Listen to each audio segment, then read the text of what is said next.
The wagon train had been crawling for weeks across the barren land, its wheels creaking like bones against the parched earth. Dust hung in the air, clinging to every surface, choking out breath. For Sarah Whitfield, just 16 years old, each mile was another test of endurance. Her family, along with a dozen others, had left Missouri with dreams of fertile land in California.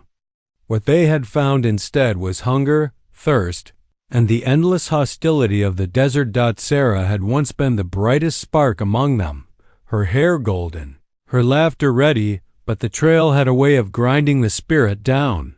A fever had taken hold of her after a night of cold rain, and no amount of boiled herbs or whispered prayers from her mother could drive it away. Each morning she grew weaker. Her skin turned pale, her lips cracked, and her steps faltered until she had to be carried up onto the wagon seat, where she slumped like a rag doll while the oxen strained forward. The settlers began to whisper. At first, it was only the older men muttering by the fire that she was a burden.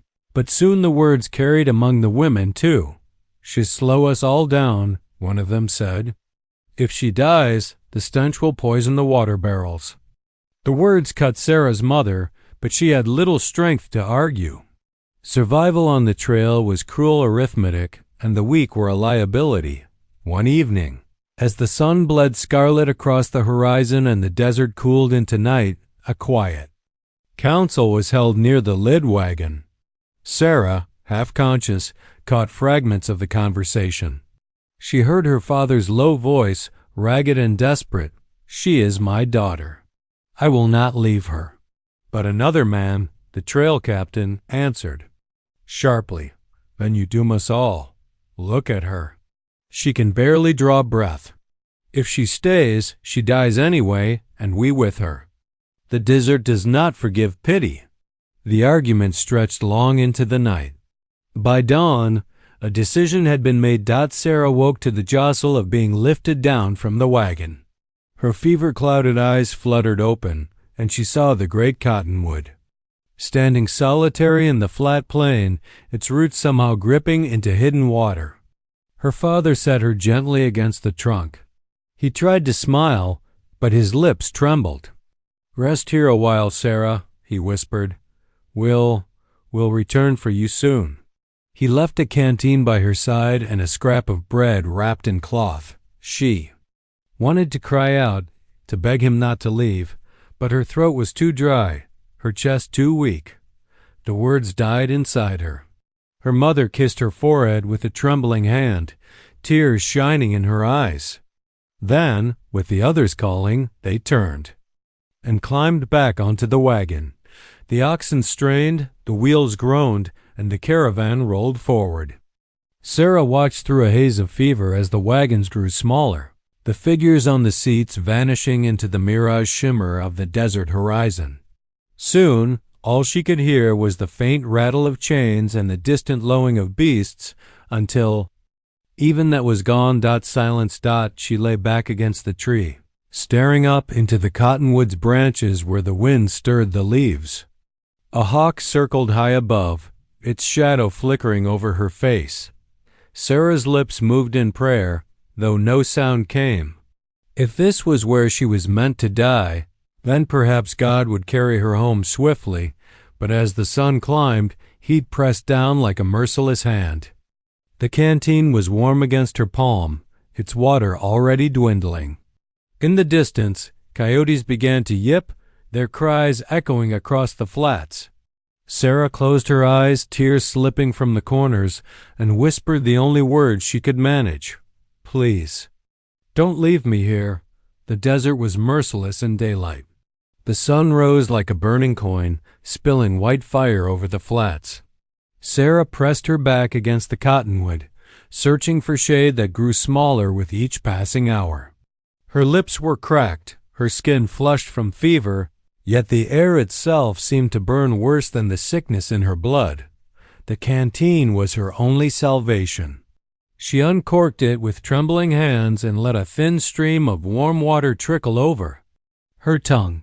The relief was fleeting. She knew she should ration it, but thirst was a cruel master, and discipline slipped away with every swallow. Already the weight of the canteen felt lighter. Her body ached. Her head throbbed. Each time she closed her eyes, she saw visions sometimes of her family, their wagon bumping along the trail, her little brother clutching his rag doll. Other times, darker dreams crept in, images of her being left behind, of her parents walking away while she begged them to turn back. Fever blurred reality and memory together until she could not tell one from the other. By afternoon, Sarah tried to stand. Her legs trembled beneath her, fragile as dry branches. She took a few steps from the tree, her skirts dragging in the dust, before her strength gave out. She collapsed to her knees, coughing in the heat. The world shimmered around her in waves, the horizon bending like molten glass. And then she heard them sharp yips, carried on the wind. Coyotes. Her heart jolted. She turned her head slowly and saw their shapes in the distance. Thin, gray-brown figures darting between low shrubs, circling in loose arcs. Their eyes glinted, catching the sun. They did not come too close, not yet, but they watched her with a hunger that needed no words. Sarah dragged herself back to the cottonwood, clutching the trunk as though it could shield her from the pack. She pressed her forehead to the bark, whispering what prayers she still remembered. The coyotes did not advance, but their cries grew bolder, echoing across the plain as if mocking her weakness. When night fell, the desert changed its face. The heat fled, replaced by a bone-deep chill. Stars glittered like ice above her, and the moon hung low, silvering the land. Sarah curled beneath the cottonwood's roots, shivering violently, her thin dress no barrier against the cold. The howls of the coyotes grew nearer, surrounding her in the dark. She clutched the canteen to her chest as though it were a weapon, though she knew it was nothing more than a tin shell. Exhaustion overcame her, and she drifted into a half-sleep. In her dreams, she was a child again, sitting in her father's lap beside the hearth back in Missouri, the warmth of the fire chasing away the winter night. She smelled wood smoke and bread baking, heard her mother's voice singing a hymn. For a fleeting moment, she believed she was safe, but the dream broke apart. She opened her eyes to find the fire had turned to moonlight, the bread to dust in her mouth. The coyotes were closer now. She could see their silhouettes pacing along the edges of the cottonwood shade. Their eyes burned with a cold yellow. "Hunger, go!" she croaked, throwing a pebble weakly into the dark. Her arm barely lifted, and the stone landed only a few feet away. The animals did not flee. They sat back on their haunches, patient, as though they knew her strength was ebbing and time was on their side. Tears welled in Sarah's eyes. She pulled her knees to her chest and began to pray. Not for rescue, she had given up on that, but for mercy. If death was coming, let it come quickly. Let the animals finish her before thirst or fever stole the last of her breath. The night dragged on endlessly. When at last the eastern sky began to pale, Sarah lay still as stone beneath the tree, her chest rising shallowly. The coyotes had retreated for now, but she knew they would return. Her final thought, before the weight of sleep pressed down again, was simple, sharp, and filled with despair. I have been forsaken. Dawn came soft and pale, but Sarah hardly noticed. Her fever had carried her into a fog of dreams so heavy she could not tell whether her eyes were open or shut. She drifted in and out of awareness, her cheek pressed to the roots of the cottonwood. Lips cracked, throat raw. When she did stir, it was to the sound of movement, something heavy pressing against the earth. At first she thought it was the coyotes returning, but this was different. The sound was steady, deliberate, as if each step belonged to something that weighed more than a beast of the desert. Through a blur of eyelashes caked with dust, Sarah saw a shape approach from the rising sun. A figure, tall as any she had ever seen, shoulders broad as an ox, skin dark against the glare of morning. For a moment, she thought it must be one of her dreams again, some fever-born phantom.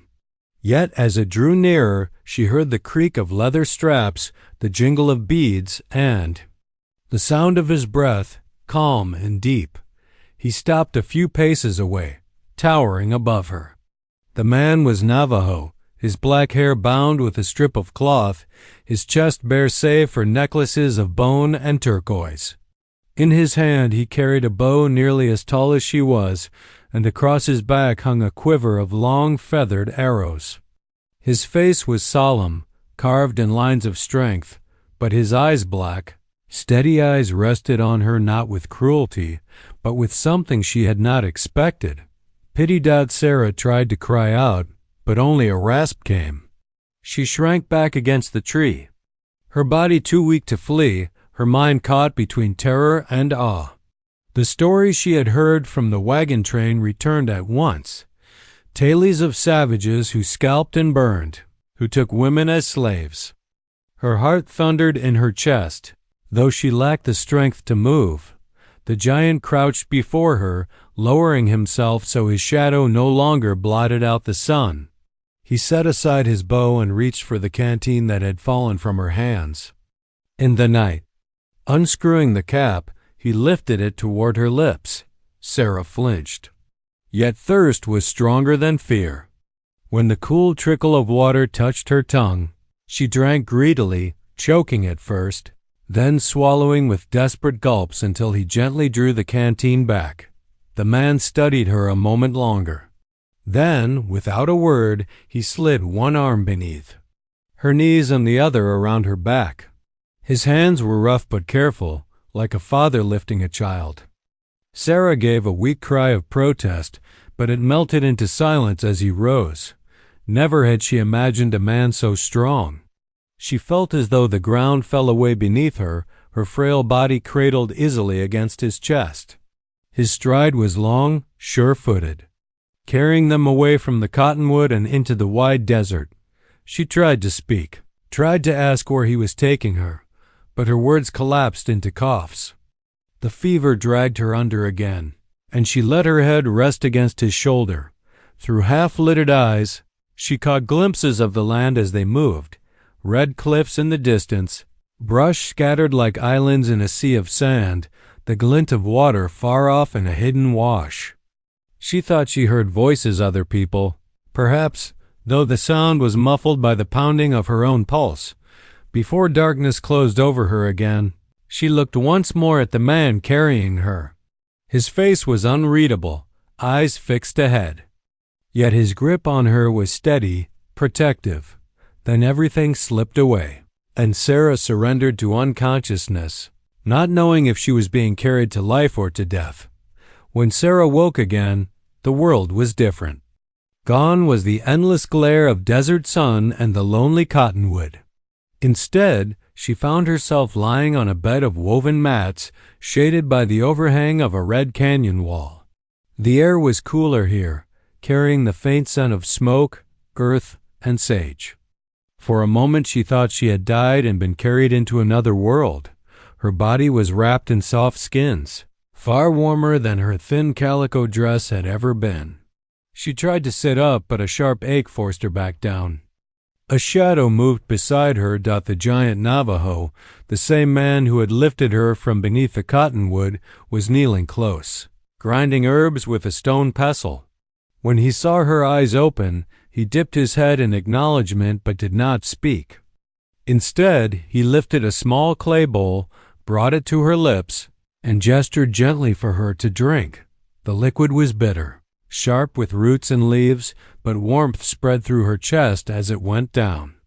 She coughed, grimacing, yet the man's steady hand remained, holding the bowl until she had finished. Others began to appear then. 2 older women, faces lined by sun and time, approached with bundles of dried plants. A younger girl carried a basket of water from a nearby stream, her laughter light as she set it down. They spoke in a language Sarah did not understand, their voices musical and soft, nothing like the harsh stories she had once been told. The women worked over her with quiet efficiency. One pressed a poultice of crushed herbs against her forehead. Another rubbed oil into her cracked hands. The girl brought her fresh water to sip, smiling shyly as Sarah struggled to hold the cup. No one raised a hand in cruelty. No one bound her wrists or threatened her. Instead, they treated her as though she belonged among them, as though her weakness was not a burden but a responsibility they willingly carried. The giant remained near. He did not crowd her, but he did not leave either. When Sarah's fever worsened, it was his deep voice that rose in song, low and rhythmic, while the older women chanted along. Their voices filled the canyon, echoing against stone walls, weaving through her fever dreams until the night seemed alive with sound. At first she was frightened of it, convinced it was some spell or curse. But the longer she listened, the more the tones soothed her, like the hymns her mother had sung back home, only older than any hymn book. Days passed, though Sarah could not measure them clearly. She drifted between sleep and waking, each time finding herself cared for. Food, soft-cooked cornmeal, roasted roots was pressed into her hands. Cool water washed her brow. Someone was always nearby. She began to recognize faces: the grandmotherly woman with silver braids, the lively girl who seemed always to be smiling, and always the giant. When her strength returned enough for her to sit upright, Sarah studied him with new eyes. He was unlike any man she had ever seen. His arms were corded with muscle, his height enough to make even the canyon walls seem less immense. Yet his movements were quiet, almost gentle. She saw it in the way he tended the fire, in how he guided the little children who came tumbling about his knees. They called him Ashki Yahtzee, words that sounded strange to her ears, yet carried affection when spoken. Sometimes she caught him watching her, not with ownership, but with a calm, measuring gaze, as though weighing her spirit against the trials she had endured. She did not know what he thought of her, a pale, abandoned stranger, but she began to feel something she had not known since her family left her behind: safety. For the first time in weeks, Sarah slept without fear.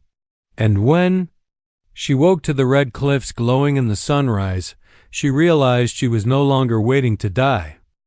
Sarah's strength returned slowly, like water seeping back into a dry riverbed.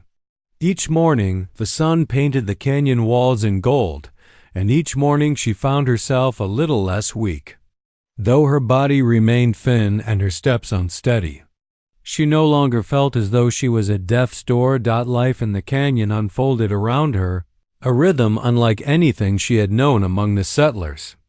The people rose with the dawn to tend fires, grind corn, fetch water, and weave under the shade of the cliff. Their work was quiet, deliberate, and somehow graceful, as if each task was part of a larger harmony Sarah had yet to understand. At first she sat apart, her hands idle in her lap, her eyes wide with both fear and wonder. She could not speak their language, but she watched. She watched as the older women twisted wool into yarn with skillful fingers, as young men rode out on ponies and returned with game slung over their shoulders, as children chased one another through the dust, laughter ringing against the canyon walls. And always, somewhere nearby, was the giant Ashki Yahtzee. He was rarely idle. She saw him return from hunts with deer across his back, saw him carry heavy loads of wood as if they weighed nothing, saw him kneel patiently while children tugged at his braids. Yet for all his size, he moved with a quietness that unsettled her like a shadow more than a man. Sarah began to study him in secret moments. His voice was low, rarely raised, but when he spoke, others listened. His eyes, black and steady, held something she could not decipher. Strength, yes, but also patience, and endless patience she had never seen among her own kind. Still, fear clung to her. She remembered the tales told around the wagon fires, savages who stole, who killed, who took women for their own. And yet, nothing here matched those stories. No chains bound her. No one struck her or spat at her.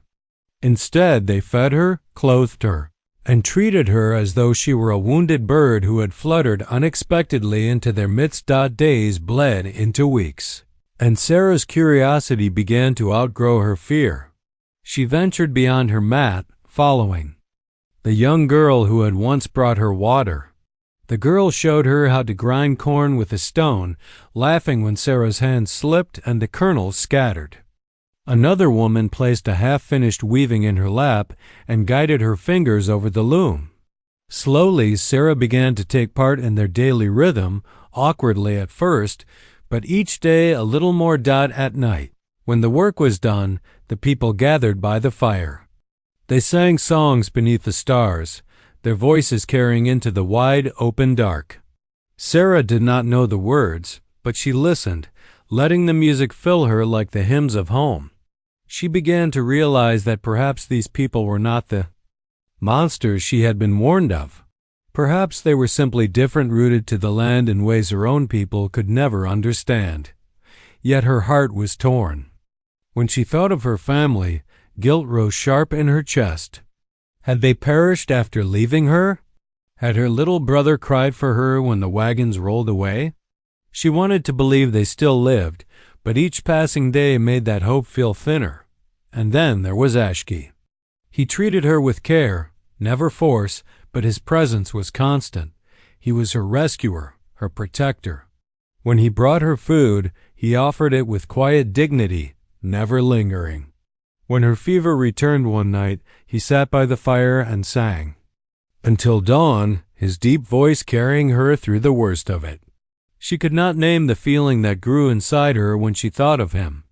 Gratitude, certainly, but also something warmer, something she dared not admit even to herself. Sarah realized she was standing between two worlds. One, the world she had been born into, had abandoned her. The other, the world she now lived in, had saved her. She did not yet know where she belonged. But for the first time since the wagons had left her to die, she felt the fragile stirring of something she thought she had lost forever. Hope. Summer deepened in the canyon. Sarah no longer counted days as she once had, but measured time by the rhythm of life around her, the return of hunters at dusk, the rise of smoke curling into the blue sky, the bright weaving of cloth that grew beneath patient hands. She had begun to belong, in small ways. The younger children tugged at her skirts, eager to show her their games. The women chuckled at her clumsy attempts to weave, correcting her hands with gentle guidance. Even the men, wary at first, now nodded in greeting when she passed. Yet beneath this quiet routine lay a shadow she could not escape, the memory of her own people. She had not seen another white face since the day the wagons left her beneath the cottonwood. Sometimes at night she still heard the creak of wagon wheels in her dreams, saw her mother's tear-streaked face, her father's trembling hands as he set her down and walked away. She would wake with her heart pounding, torn between rage and grief. One morning, as she was helping the young girl pound maize into flour, she noticed a stir among the men. They spoke quickly, their voices low, faces taut with concern. Ashki was among them, towering over the others, his expression grim. The girl at Sarah's side leaned closer, whispering words Sarah could not understand. But from the urgency in her tone, from the way the women set down their work and gathered children close, Sarah understood well enough. Something was wrong. Later that evening, she learned the truth. Ashki returned from the far edge of the canyon, dust clinging to his moccasins, a shadow heavy across his face. He did not speak to her directly, but she overheard fragments as he spoke with the elders. Words in Navajo mingled with gestures Sarah could piece together. A wagon train, smoke, blood. Attack. The settlers, her breath caught. She moved closer, heart hammering, desperate to catch more. One of the older women translated haltingly into broken English. A wagon train, perhaps the very one she had traveled with, had been struck by raiders. Few survivors were seen. Many were gone. The world tilted beneath her. She pressed a hand to her chest as if to hold her heart in place. Could it be true? Her parents, her brother, the people who had left her to die, had they perished on the trail after all? She wanted to weep, but no tears came. A storm of emotions tore through her. Grief for what she might have lost, guilt for being alive when they were not, and a strange, hollow freedom. If they were gone, then there was nothing to return to. No family, no home, no familiar faces waiting for her beyond the desert. That night she sat apart from the fire, staring into the dark. She thought of her brother's little hands clutching his doll, of her mother humming by the fire, of her father's tired smile. She thought, too, of the moment they left her, how easily the wagons had rolled away, how quickly the dust had swallowed them up. A hand rested on her shoulder. She looked up to see Ashki standing over her, silent as always, his shadow stretching long in the firelight. He did not speak, but his gaze held hers. In that look was something she understood without words, an acknowledgment of her pain, of quiet strength offered in place of the family she had lost. Sarah turned back to the flames, her eyes burning though no tears fell. The settler's shadow had followed her even here into this red canyon. But now, for the first time, she felt the shadow lifting, not because she had forgotten, but because someone else was there to share its weight, and somewhere deep inside, a truth she had not yet dared to face began to take root. She was not alone anymore. The days after the news of the wagon train weighed heavily on Sarah. She moved like a ghost among the people, doing her tasks, smiling when spoken to, but inside she was adrift. Her old world had turned to ash. The faces she once longed for her, mothers, her fathers, her brothers, were shadows now, scattered by violence and distance. But in that hollow space of grief, something new was beginning to grow. Ashki Yatsi's presence was constant. He never pressed her, never spoke in long words she could not understand, but his steadiness anchored her. She noticed how he always carried water back from the stream himself if she had been sent to fetch it. She noticed how his eyes searched the horizon when he returned from hunting, as if making sure she was still there. And she noticed, most of all, how the children trusted him, how they climbed his massive shoulders, tugged at his hair, fell asleep against him as though he were the very earth itself. One evening, when the work was done and the fire burned low, Sarah wandered from the camp. The moon was full, casting silver light across the canyon. She found herself near the edge, where the cliffs opened to a wide view of the desert stretching endlessly into night. The sight filled her chest with both awe and sorrow. So much land and not a soul who knew her name. Behind her, footsteps approached. She knew them instantly. His stride was long but soft, heavy but never clumsy. Ashki stopped a few paces away, giving her space. For a while, neither spoke. The desert night hummed with insects, and the wind sighed over the rocks. Finally, he moved closer. His deep voice broke the silence, slow and deliberate, as though he were piecing words carefully. "For her sake, you live," he said in halting English. "Because spirits say so." Sarah turned, startled. She had not known he spoke any of her language. His accent was thick, his vocabulary simple, but his meaning struck her like a blow. "What do you mean?" She whispered. He gestured to the horizon, the vast sweep of desert and sky. "I walk. I see you. Alone. Dying. But not by chance." He touched his chest, then lifted his hand toward the stars. "Spirits show me. Say, take her." Her breath caught. She stared at him, searching his solemn face for mockery, for some cruel jest, but there was none. His dark eyes were steady, earnest, lit by the pale gleam of moonlight. "I do not understand," Sarah said, her voice breaking. "Why me? Why would your spirits care for me?" Ashki shook his head. "Not why. Only that. You are given, to me, to us. He paused, struggling for words. His brow furrowed, then smoothed again as he settled on what he wished to say. I carry you. I care. He pressed a hand flat against his chest, then looked at her directly. My heart chooses you. The words struck deeper than she expected. For a long moment she could not breathe. Gratitude, fear, and something warmer tangled in her chest until she hardly knew what she felt. She looked away to the moonlit desert. You saved me, she said softly. But I don't know who I am anymore. My people are gone. I have nothing. Ashki stepped closer, though still leaving space between them.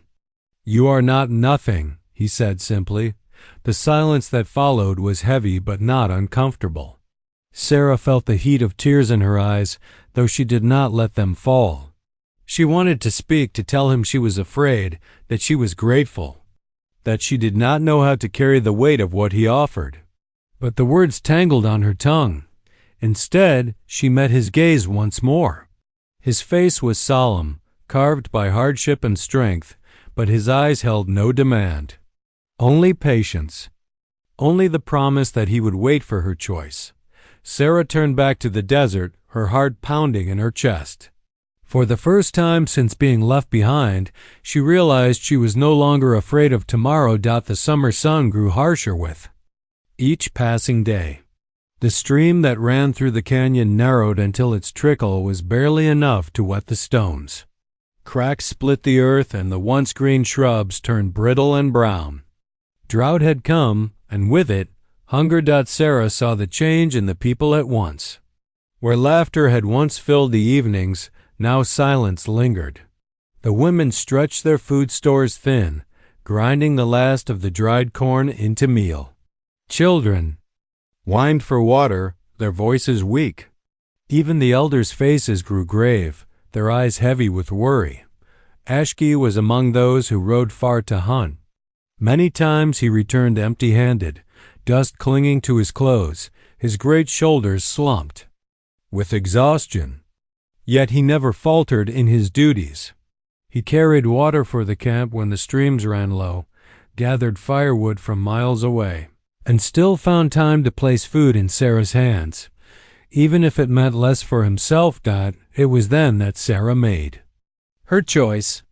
No longer could she sit among the women and let others fight for her survival. She was not the same girl who had been left to die beneath the cottonwood. She owed this life to Ashki and his people, and she would not waste it.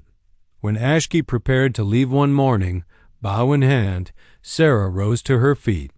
Her knees trembled, but her voice did not. I will come, she said. Ashki turned, surprise flickering across his solemn face. Danger, he answered in his broken English. Far, hard, no water. I know, Sarah replied. Her chin lifted, and though her heart thundered, her voice stayed steady. I will come. For a long moment he studied her. Then, with the faintest nod, he handed her a skin of water and led her from the canyon. The days that followed were grueling. They traveled across wide stretches of desert, the heat burning through Sarah's bonnet and the solace of her shoes worn thin. Her lips cracked, her throat burned, and more than once she stumbled. But each time she faltered, Ashki's hand steadied her. He did not scold or mock. He simply waited until she found her footing again out at night when the desert grew cold. He built a small fire and sat beside her in silence.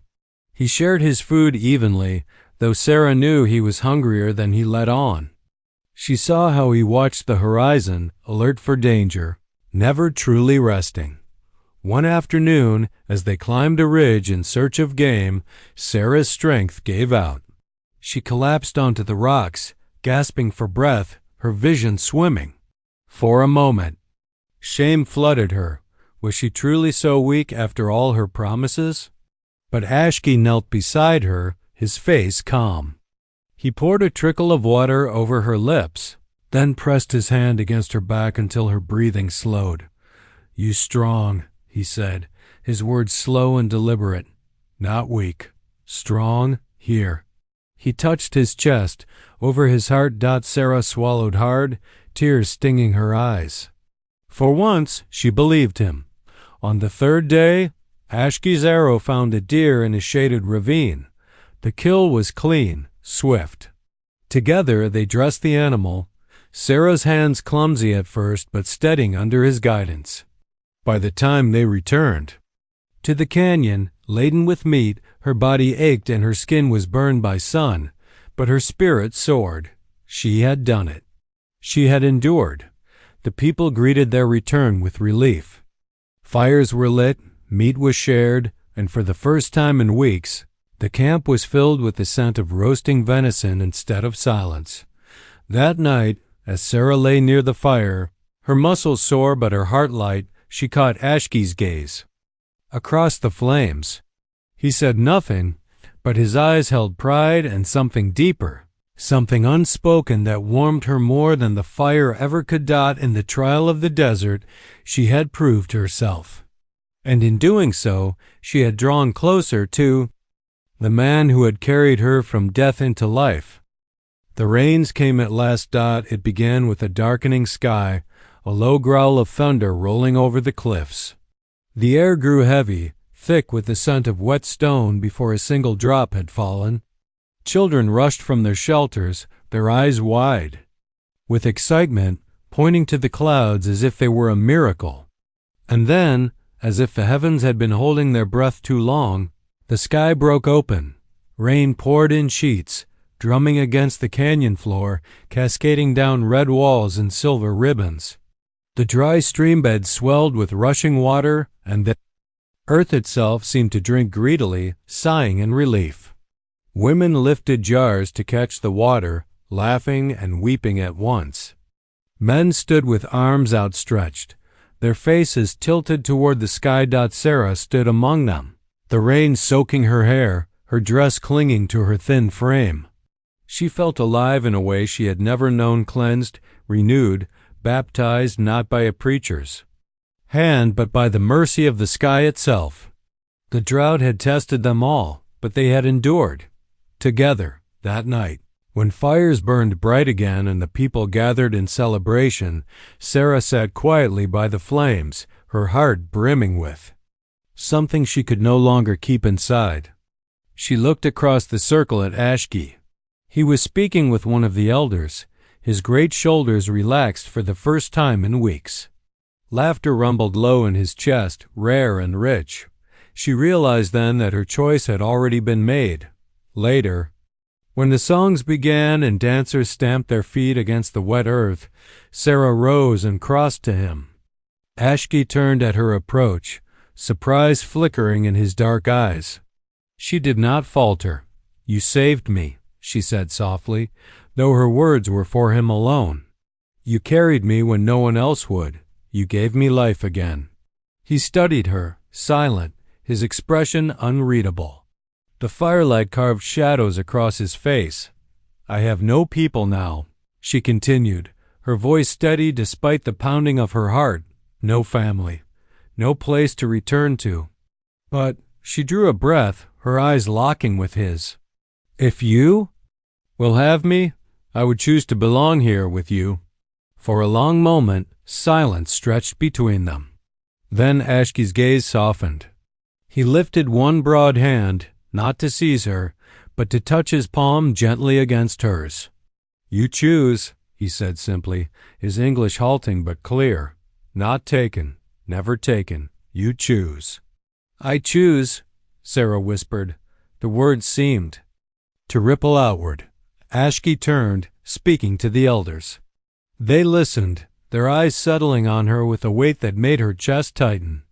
But instead of resistance, Sarah saw only acceptance in their nods.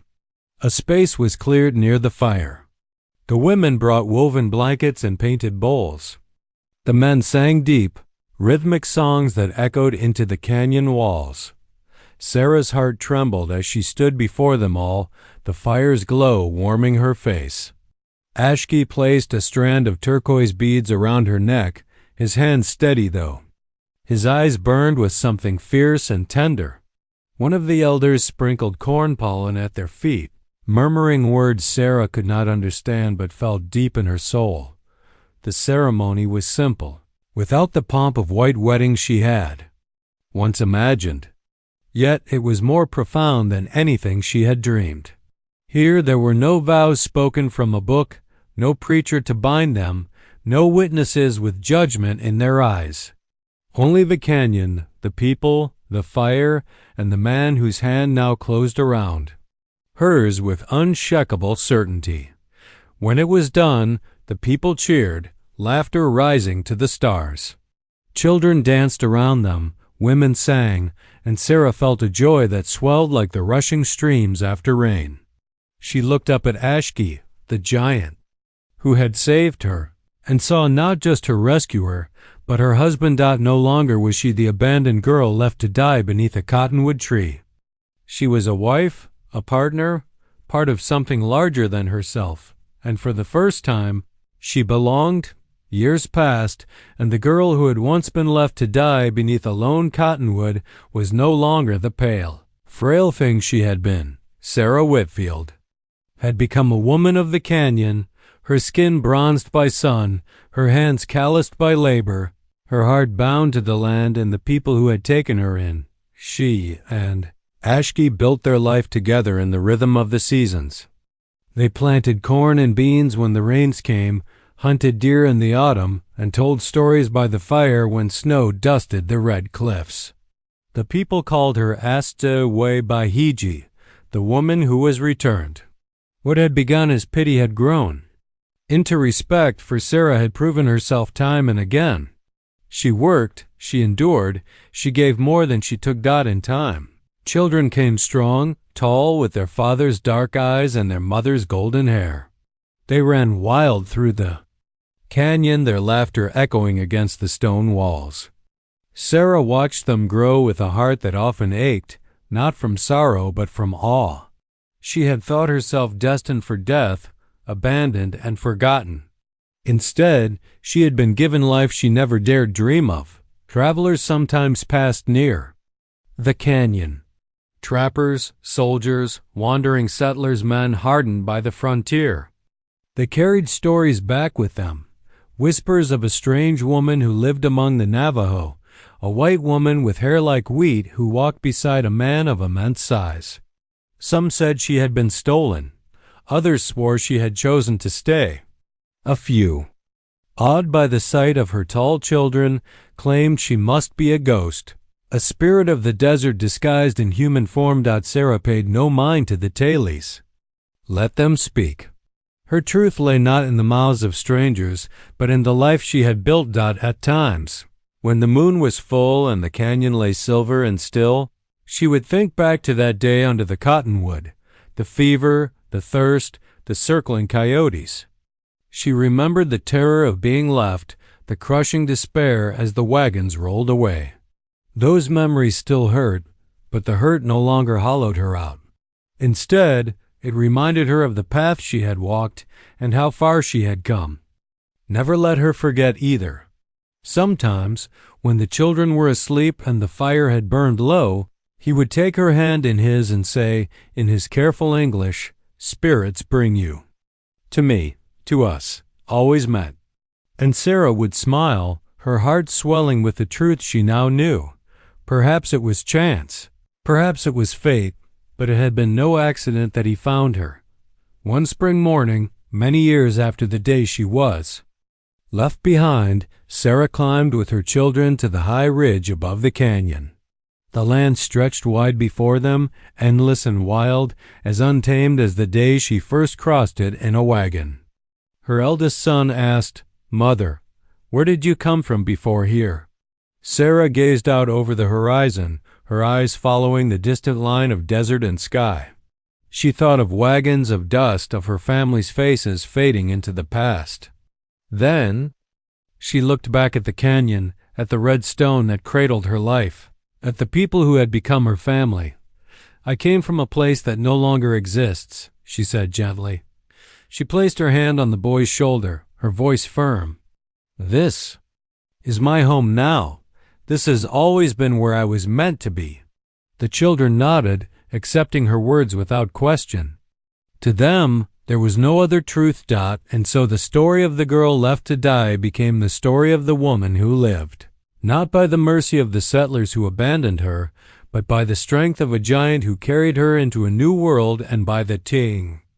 Love they forged together. In the canyon's red stone walls, and in the laughter of her children, Sarah's legacy endured.